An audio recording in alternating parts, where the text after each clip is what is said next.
नैसर्गिक आपत्तीमुळे कोकणातल्या आंबा आणि काजू उत्पादक शेतकऱ्यावर मोठं संकट आलेलं होतं. जवळपास 90% पीक हातातलं गेलेलं होतं.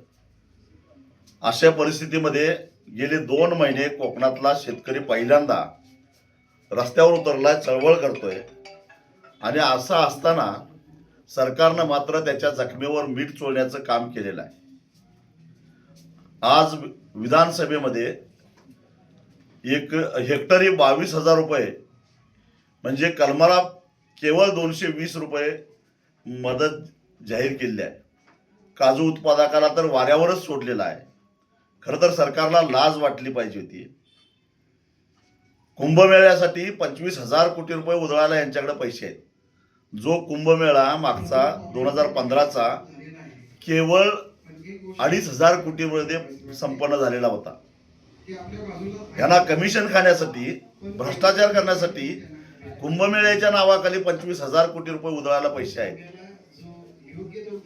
ज्या सगळ्या महाराष्ट्राला नको असलेला शक्तीपीठ महामार्ग, ज्यातून यांना 70,000 कोटी रुपये खायला मिळणार आहेत, त्यासाठी 1,15,000 कोटी रुपये उधळायला यांच्याकडे पैसे आहेत.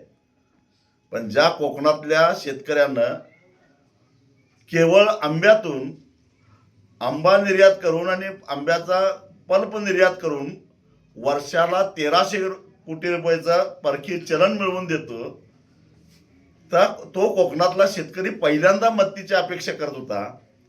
त्याला मात्र केवळ 220 रुपये एका कलमाला, ज्या कलमावर यावर्षी शेतकऱ्यांनी 4,500 ते 5,000 रुपये खर्च केले आहेत आणि ते सगळे पाण्यात गेले आहेत. कारण 10% सुद्धा उत्पादन हातात नाही आहे. सिंधुदुर्गचे पालकमंत्री राणे मोठ्या तोंडानं सांगत होते, सरकार शेतकऱ्याला रस्त्यावर येऊन देणार नाही. आम्हाला शेतकऱ्याची काळजी आहे. ही काळजी का? तुमच्या वडिलांची कारकीर्द जरा आठवा. ते विरोधी पक्ष नेते असताना वाघासारखे शेतकऱ्यांच्या प्रश्नावर तुटून पडत होते. खरं तर त्यांचा वारस सांगायची सुद्धा तुमची पात्रता राहिलेली नाही असं मला वाटतं. मुख्यमंत्र्यांना याची किंमत चुकती करायला लागेल. लवकरच एक व्यापक मेळावा घेऊन चलो मुंबईचा नारा दिला जाईल.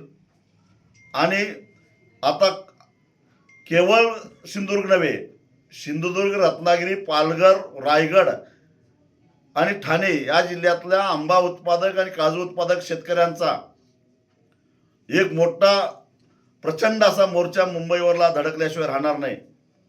बघू आता एकदा आरपारची लढाईच आपल्याला करावी लागणार आहे. माझी आंबा आणि काजू उत्पादक शेतकऱ्यांना एकच विनंती आहे, जेव्हा पिकलं तेव्हा लुटलं. देणं घेणं फिटलेलं आहे. दलालांचं उधारी भागवू नका, औषध दुकानदाराची उधारी भागवू नका. बघू काय व्हायचं, एकदा आरपारची लढाईच करूया.